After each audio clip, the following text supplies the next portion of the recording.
This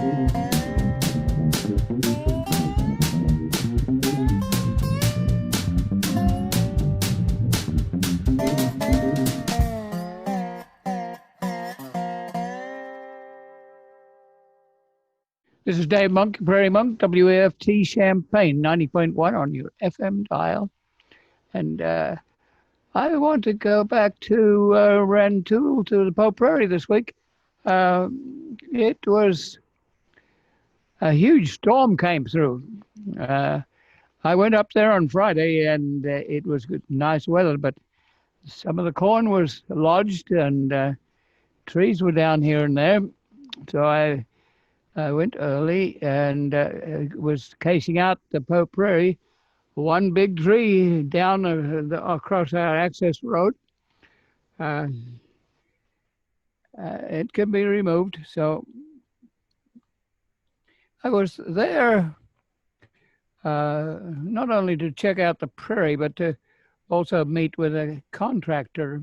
And we have some past era dumping, which is very awkward. It's awkward to maintain.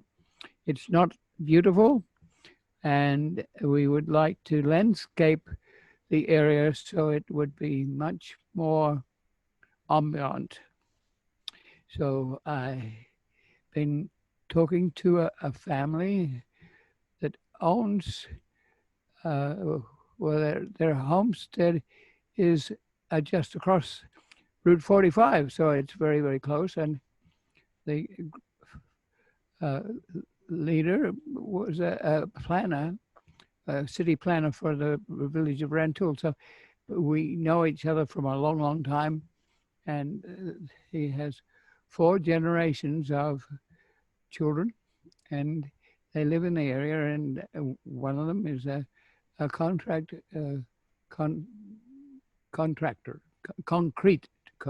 contractor, and they're interested in helping. And we're not looking for free, but we'll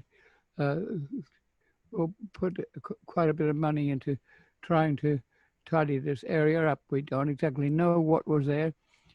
Sometimes it was a dumping ground for things like culverts being vacuumed out and the junk dropped on a vacant space, which was a gravel pit. So I am very pleased with the prairie. It's at the moment, the grasses are growing well. Some of them are 8 feet tall.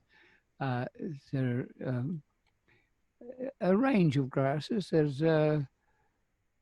sort of areas where grasses accumulate with each other, and there are grasses growing in the prairie itself as individuals.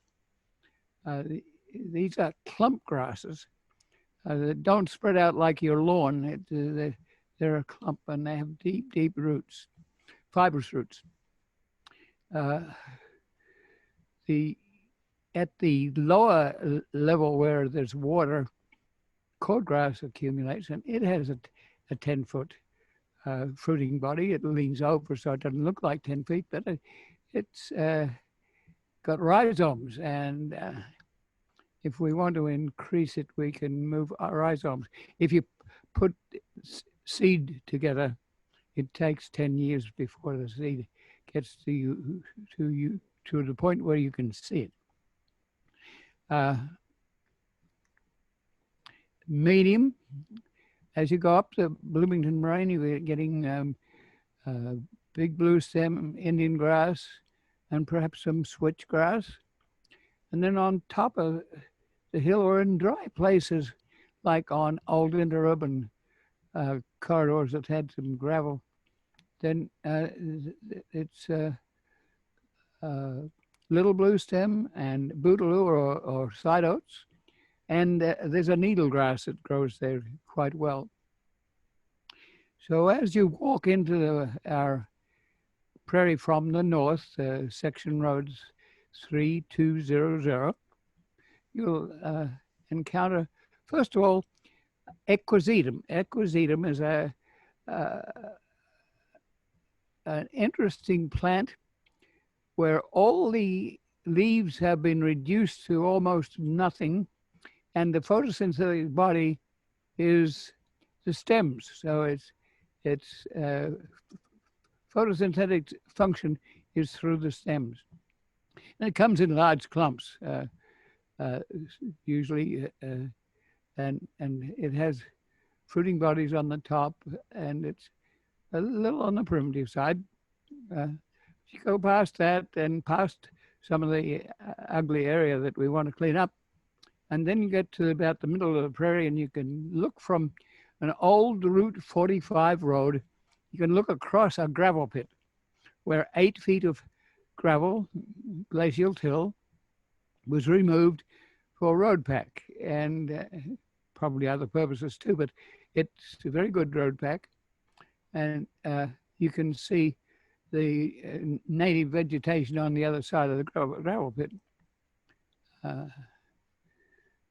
The gravel pit is regrowth succession. That means it's the prairie that was around in remnant areas has repopulated the gravel pit, but it's very difficult soil for plants to grow in, and they're invariably shorter than their counterpart that would grow on a soil that had not been disturbed. But there they are. The peak of some of the prairie blooming has gone by. The purple coneflower, which sometimes is very dominant, has passed, and it is now in its seed stage. If we have people to pick it now, that is mature enough that it can go to another site. But then there are some broadleaf plants that are a little more prominent than the general broadleaf plants. One is a compass plant. It is tall. At the moment, it's in flower. It has a capitulum or a head that and a nice yellow flower, and they're in clumps, and they're heavy, and they're heavy enough that they make this 10-foot stem lie down. Not totally, but bend over. Sometimes the animals know that. A squirrel will actually waddle up the stem and get the seed from the top. So this plant is drought resistant. It has invaginated leaves which drop some of the breathing pores that would lose water to evaporation. It has rosin in its context. It has hairiness. The stems are hairy, so the wind doesn't blow the moisture out of the stem. And it has probably up to 12-foot taproot with a crown that's about 10 inches across. We've dug these things up at Fisher, not too far away, and a mature compass plant, top 2 feet, can weigh 45 pounds. So this is visible. We don't have a lot of it at Pope Prairie, maybe because I'm not too sure, but it may be cutting out. The dock may go further north than the compass plant, but certainly it grows further north as well as here. The dock, which is also a silphium, belongs to the silphium family, is somewhat more refined. Instead of having clumps of flowers up a rather rugged stem, it has refined fruiting body that goes probably not quite as high as the compass plant, about 6-8 feet, and a cluster of flowers at the top that are also capitulums or sunflower type flowers. And there's quite a few of these fruiting bodies, and a lot of the leaves that belong to the dock. The dock has a full leaf, not invaginated like the compass plant. It's a leaf you can put your hands on either side and you can feel it's cool. So the plant is evaporating moisture and cooling its leaf. Rather unique and interesting. And we have a lot of those dock. Then we have a range of other plants, some of them on the tough side because this is tough territory.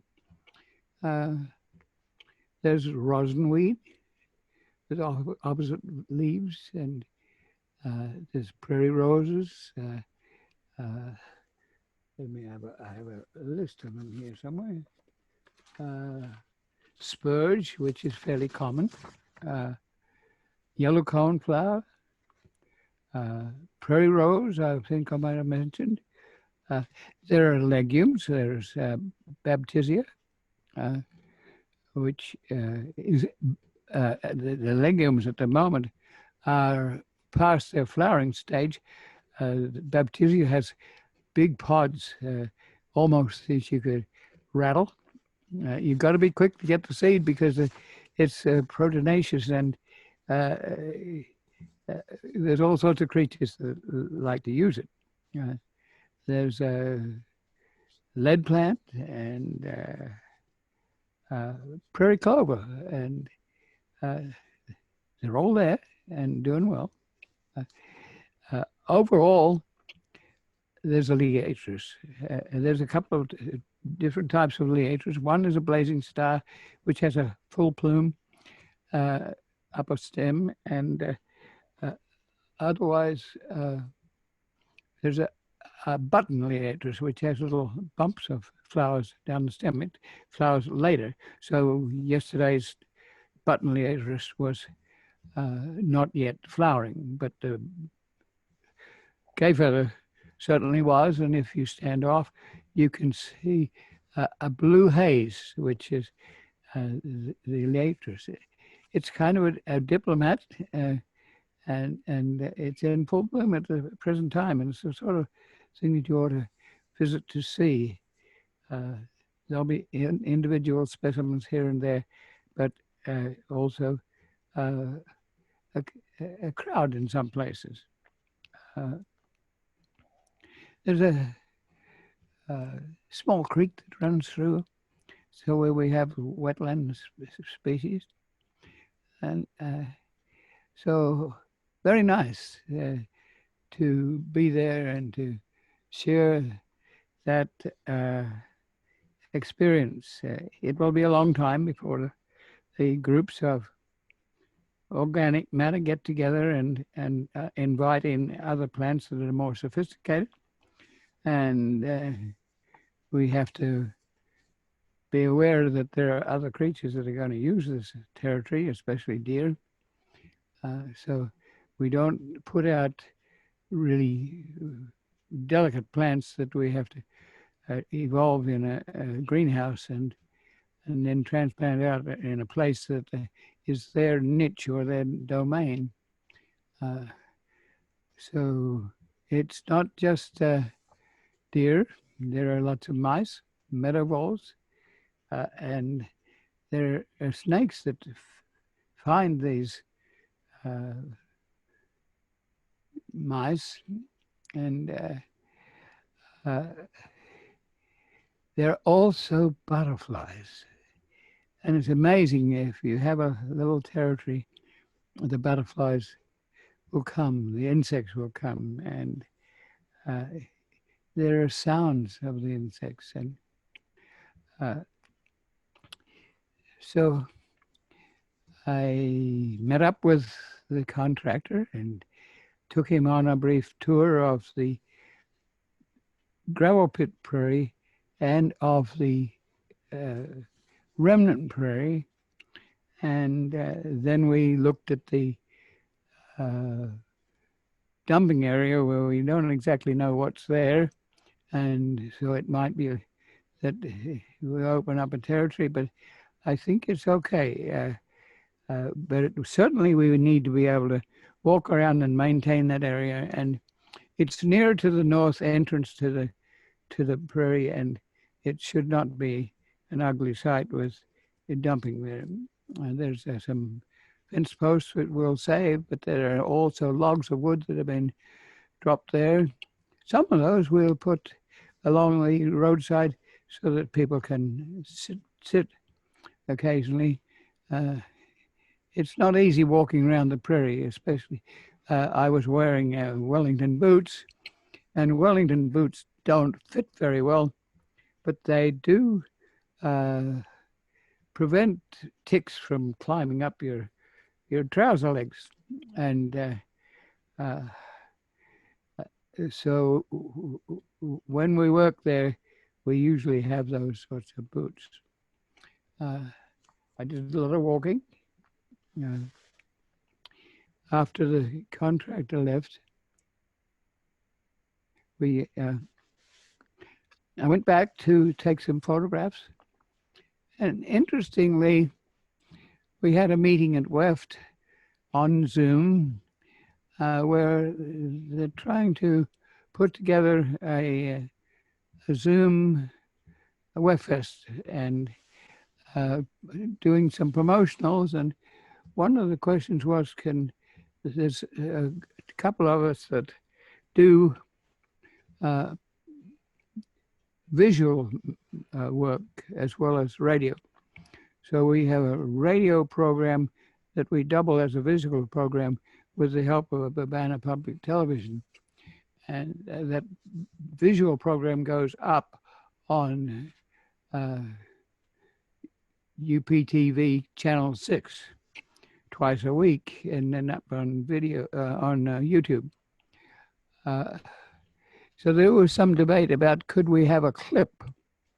So I thought, well, this is a good time for a clip. We'll go take photographs of the liatris and do some short 20-second pieces on specific plants. And a rail car came by, a train, a manifest train. A manifest means that it's got a mixture of freight cars on it. And that's enough to remind us that all of the prairie preservation that's available to us is on railroad lines or abandoned railroad lines. And so I'm hoping that there might be a small clip. The WEF sessions with music is recorded visually too. So we might be looking for a blog or something that will help WEFT advertise its fall fundraiser, and also give people information about what WEFT does, and for us, what UPT does too. It's not always easy. I carry a cell phone, but a cell phone doesn't have the quality of video.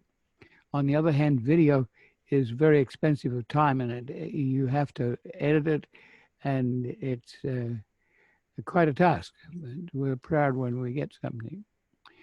We do, if we record in video, we're recording many gigabytes, so that's a challenge too. We have to have the capacity to hard drive that sort of information, and so I was pleased to be there, and later I met up with the family, the Ogden family, that their home base is across the road, and I've known the senior member of the family who has been a city planner for Rantoul for many years, and so this is not new. It's reuniting principles and deeds, and I thought that was rather wonderful. And uh, interestingly, early in the morning, the Department of Transportation accumulated, and they were going to oil and chip uh, the section road as 3,200, and uh, the equipment arrived, and I was somewhat amazed. There's a truck that goes first with oil. It's an emulsion. It includes some water and oils, and it has a spray across the back, which is about the width of a road, and lay down oil. So all of a sudden your road is all oil, and you wonder how you're going to step across the road. But shortly comes another piece of equipment designed for this purpose, and it puts down chipped gravel, and it does it very quickly, and it takes on gravel with trucks that back up to the back of the piece of equipment, and as it goes forward, so the truck goes backward and lifts up its tip truck element, its hydraulic hoist, and drops that gravel into a bin that becomes the chip that goes, the spreader puts on the road. That truck, once it's empty, will move out and around, and another truck will back in. So there are a sequence of trucks that are providing the gravel. Once the gravel is put down, you can stand on it, but it's also rolled. So it's pushed into that oil, and then you can walk on it and drive on it almost immediately. If these people have a straight go, they can do up to 15 miles of this sort of oil and chip in a day. So, and it does improve the road surface. So that I was impressed with. And I talked to the township supervisor, the various township supervisors, when an oil and chip road is going through their territories. They provide the tandem trucks, or they're not tandem trucks, they're single axle trucks, but they take this load. And so each township supervisor gets together and provides trucks. And if there are 10 trucks, then they're coming from different areas. So they work together. I talked to the township supervisor. His name was Scott Rogers. He was born and bred in Rantoul, Fisher, Tomlinson, Prospect, Ludlow, and he really belongs to the area. He's also a farmer. And we chatted away for quite some time. We both had things to do, so we couldn't go on forever. But he was there to organize his work crew, which was doing very well. And one of these days, I'd like to have him on as a guest, because he knows the territory, and we need to know the territory. We would love to have a 10-mile concrete road, which is this old Route 45 hidden in the bushes. It's been replaced by a new, wider Route 45. And I get the message that probably it is cheaper to tear out the old and put in a new to meet the new demands for width and all the rest of it. But I think there's something to be said for archival stuff. This This is an old road which started out as a corduroy road and took you 3 days to get to southern Illinois, to places like Cairo. Uh, it has been probably in the WPA, the work details that went with the 1930s depression, probably put in the concrete road. They didn't leave a lot of gap between the concrete that they put in on the road.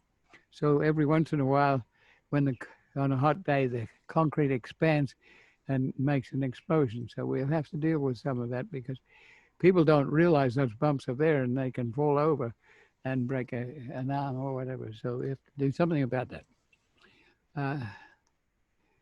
But I am tempted to think that this is an old road. It has its culverts have been taken out for liability reasons, and there's little pieces of asphalt here and there. It's not your most pristine highway. It was a highway, but it's history, and I would think that in some ways it's cheaper to do it with its history than to recreate a whole new 10 miles. So those thoughts were in my mind as I talked to the township supervisor. I went back into the prairie to take photographs, and that was interesting. I found New Jersey tea growing, and quite a lot of it's interesting to be there to know where the liatris is, because on part of that prairie we have some attempted agriculture, and we are recreating prairie in that site. So I noticed that there was not a lot of liatris or gray-headed coneflower at that point. So it gives me a chance to know where I can plant seed. It's not an ideal time to plant seed. We often do it during the winter so that it sinks down into the snow and gets a start before spring. We have seed, and we have the opportunity to know where we might be deficient in plants. So now, not unrelated, I was working outside on Market Street, and Ralph Ruther, who lives in Equisetum, shouted to me. He has had a fond place for some roadside prairie in Equisetum, and just this week it was mown, and that's rather disappointing, and we got together about that. Often the mowing is done by farmers who are adjacent to the road. They don't own the road, so they shouldn't necessarily be mowing it. But cleanliness is close to godliness. So those two little plots were lost to accumulated background of prairie. Here are people putting in milkweeds and backyard prairies, and we need to make sure that farmers know the value of the natural areas that are on their roadsides. It doesn't have to be mown, and it certainly doesn't have to be herbicided. And there's a feeling that there'll be creatures in there like locusts or whatever that will invade the crop. Not so. The crops are monocultures, and they have their own particular diseases. And there's also the neatness syndrome, and there's also time on the hands. So if you have a tractor and a mower, there's cultural aggrandizement for mowing your roadside. But we hope that that will change. It's changing on the main roads. The 10 mile we're talking about from Rantoul to Paxton has signs all along it that said that say no mow uh, prairie preservation site, and we uh, know that that will continue because the state has a detail which is uh, oriented to preserving the dignity of roadside habitat. Not everyone thinks that way, but it's happening. It's very awkward for the people who have jobs mowing because it takes them out of mowing. I've been down on 45 at Savoy to see that there's a penchant to start mowing roadsides on August the 1st. And I have been to check it out because the mowing is often done with a 15-foot mower and bush hog, and that's too much. In Iowa, where they only have prairies, they don't have a Shawnee forest and whatever, they often will make sure that township supervisors have a small mower. And if they don't, they make sure that they bring one. It's called a midnight requisition. And they bring a small mower that will just mow down to the ditch. So we have that problem going on all around us. And so watch Route 45. It's well labeled as a prairie preservation site. I was there the other day. We have had for 30 years an erect form of prairie rose that is rather rare, and it's mixed up with hemlocks and other weeds, but there's a tremendous penchant to herbicide things. So that whole piece of preservation has been herbicided out, and it's with Roundup type systemic herbicide, and this goes on around the world, and it really takes out habitat for creatures that need it. And I'm disappointed about that one, and I will be talking to the billboard company that is involved, because I think the administration often has a sympathy for doing not so much herbicide, and not so much herbicide that kills for 3 years, which means you really don't have anything left.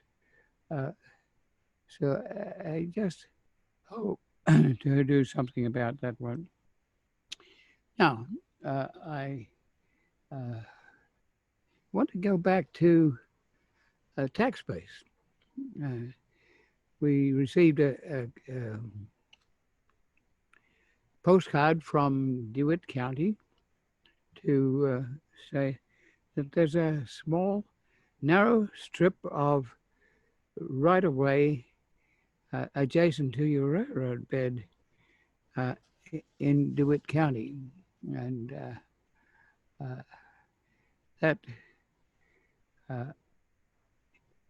is of interest to us. You have to know your way around. You have to go to the state tax people who are selling the land. What happens is if you don't sell the land with the adjacent sell. Let me repeat. We have a farmer who has gotten to be older, and the children have sold the land that is adjacent. This is just 3 acres, very narrow. And the family really appreciated the railroad bed and the adjacency to their territory, and they had this little strip which made the right-of-way wider. And we don't exactly know why they didn't sell the strip with the adjacent land, but we think it might be because they were giving us directly a chance to bid on this site. So it will have its original soil and its original plants. And we don't have a lot of money to do things here. An acre of land is running at $5,000 or $6,000, and but here we have a strip of land which is just half a mile from the DeLand Weldon High School and grade school, and this is potential biology, and so I've been stomping around to find out where this was because I didn't exactly know where it was.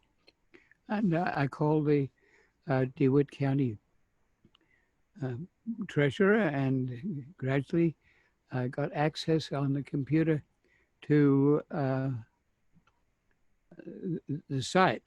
And I know it well. And if push came to a shove, I would love to buy that little piece of original ground. Don't know whether we can, but it's the process of going through tax auction is interesting. You have to, first of all, pay the taxes that aren't being paid, and then you have to buy the land from the county that has not had its taxes paid.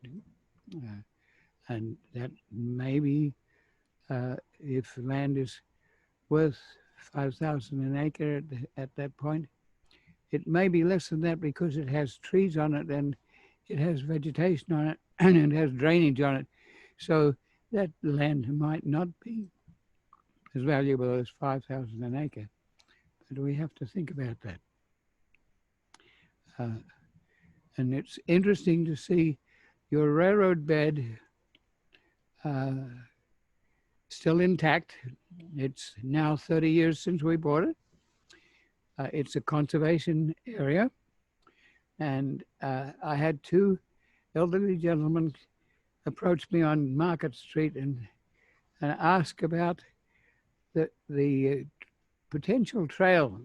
I think everyone thought that if you buy the land, it's only for a trail, but not so. It's also for the prairie, the bacteria, the fungi, the unique habitat that is only present on railroad beds and cemeteries that have kept a reserve. So I think the two gentlemen that were talking to me felt that it was a problem, that it was sad that the trees are growing and that the area hasn't been developed. Well, I said, we're doing it slowly. We have an excellent 2 mile of trail in the Monticello area. It just got $63,000 to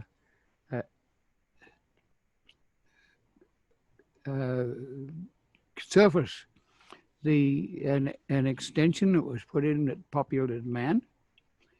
Then we worked on 25 mile between Urbana and Danville, and that's come to fruition with help of a rail banking act, which is providing $12 million, plus the state is putting in money, plus individuals are putting in money, and it's being developed phases at a time. One of the more interesting ones is between St. Joe and Urbana.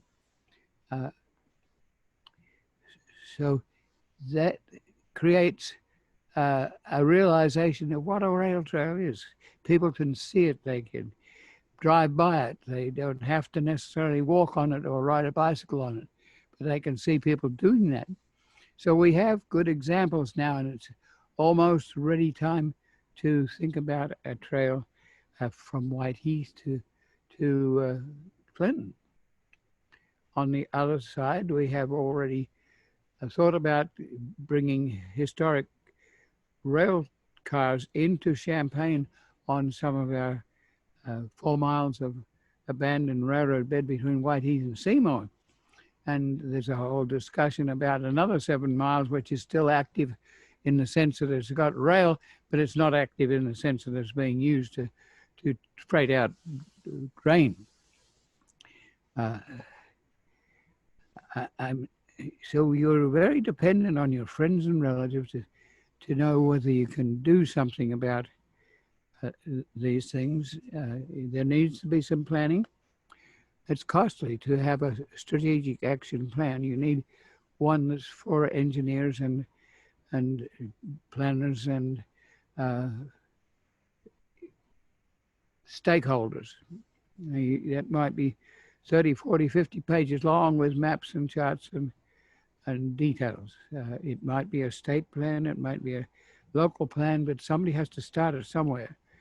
And we don't exactly have that for the Monticello area where we're talking about going from Whiteheath to Clinton. So we're dependent on volunteers who may be willing to do that sort of work. It involves computerization and it involves meetings, and we've been not so good at that. We now have a Zoom administration, so we can bring together board members and make decisions about what we want to do. We essentially have to talk to each other. Just going to Rantoul and talking to people who are township supervisors and people who know the territory and planners from years before is wonderful to do. And it does involve something that's slightly different than what it used to be 20 years ago, where you would get 3 people together and get to Springfield and get some action and it's done. These days, there's more opportunity for people to be there on the internet. But you do have to be somewhat able to handle that technology. And you have to realize there's a whole bunch of people out there that do not have a computer beyond an email. So then photographs and reports and discussion is very important. It's very easy to establish a naysay, and so we're very careful about not doing that.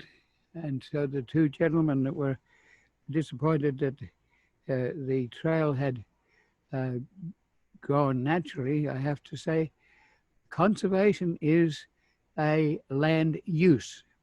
That 30 years is preservation. And it may take a while before we get a trail in. And in virus time, it might take longer yet. But at least we have some connectivity there. A creature can fly along that corridor without a problem. We do have of a warranty deed in one location, which is rather disappointing because a warranty deed is a very good deed. We own land. And so we've had to go to survey to justify it.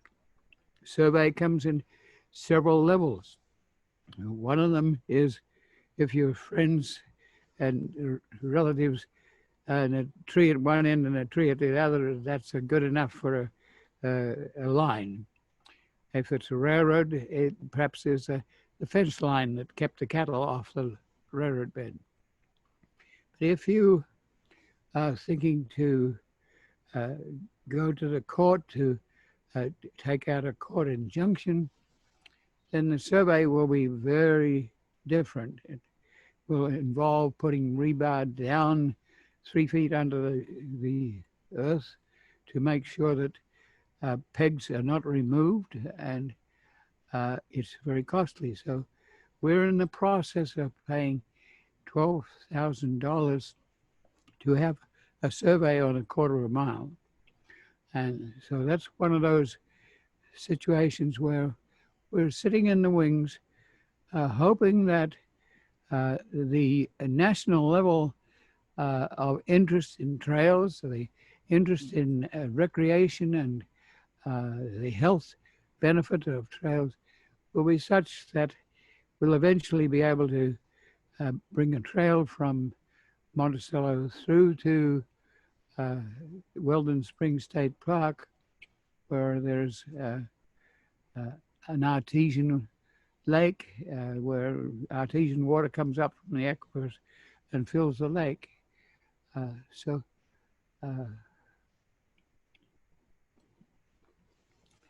we look at that sort of situation in several ways. One of them was, I mentioned it last week, we have a tax sale at White Heath, which would allow for railroad museum activity and would augment a Y.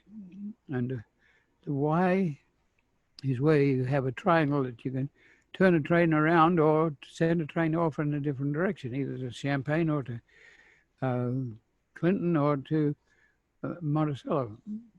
And so I don't know the result of Thursday's decision and when the bids were open, who got to buy that piece. But that's another one of those situations where you have to do a lot of CEO type work. You need leaders who know how to do that. And the major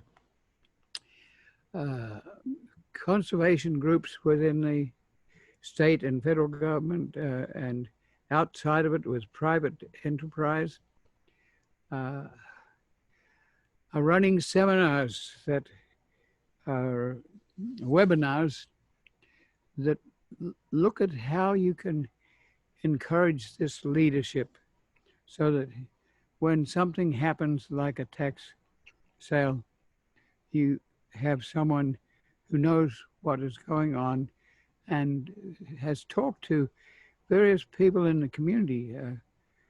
For instance, I wonder if the high school at DeLand, Weldon, really realizes how close this strip of land is to that high school and to the possible use of it as a biology situation. I'm waiting for relatives to come from Washington. They're Australians, a husband and wife and 5-year-old son. And they're working with the federal government to,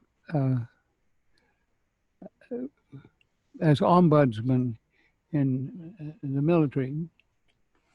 But they come from Australia in a location which is behind our only mountain. It's about 7,000 feet high, which is not very high, but it's snow-clad, and it is on an escarpment which runs the water east into the Pacific Ocean. So you have fairly fast-moving water that's going east and somewhat wasted, and the possibility of taking some of that water and channeling it into rivers that flow into the internal part of Australia.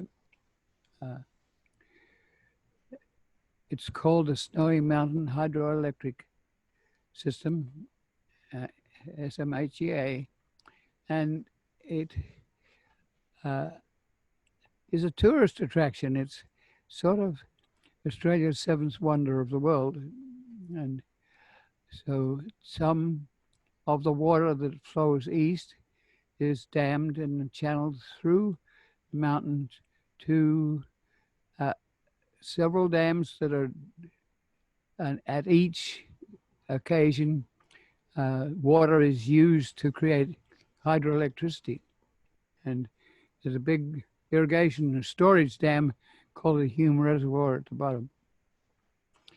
Well, in order to put this organization together, was a huge event.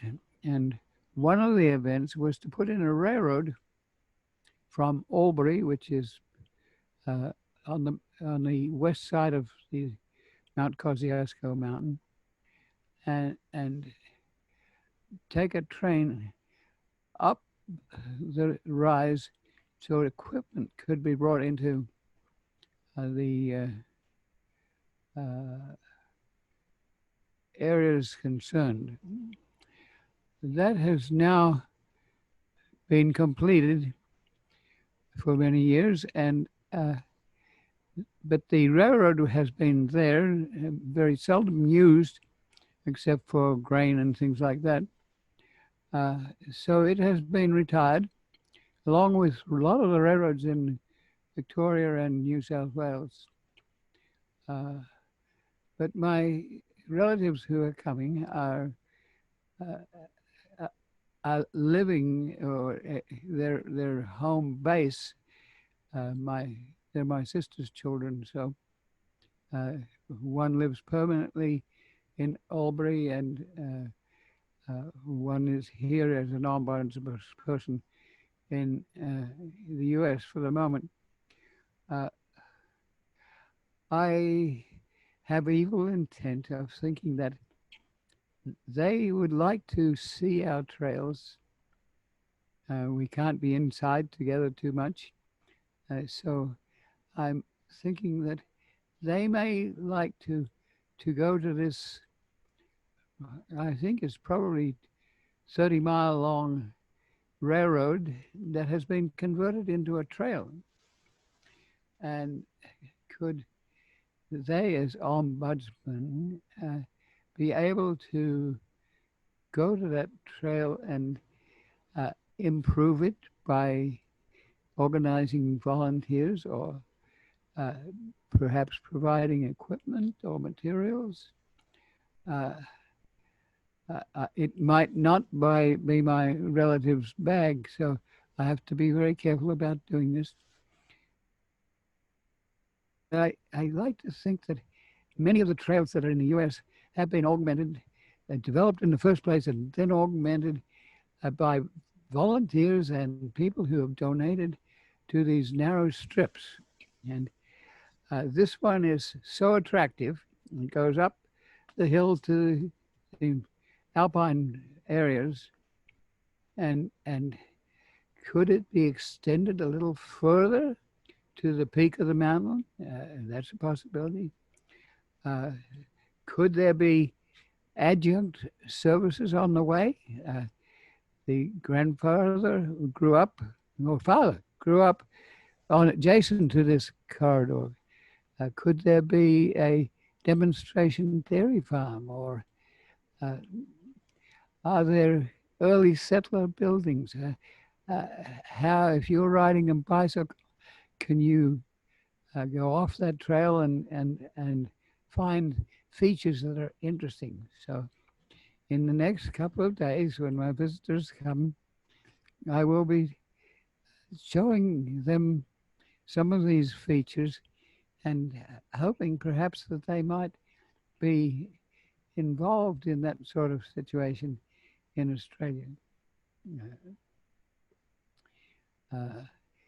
There is the capacity that some of these trails are international in style. This one has that sort of potential. So that means getting together with tourist people to facilitate the hotels or motels that might allow bicyclists to join. It might not be bicycles, it might be just hiking, and it's requires that leadership that we've been talking about. This is Dave Monk, your Prairie Monk, WEFT Champaign, 90.1 on your FM dial.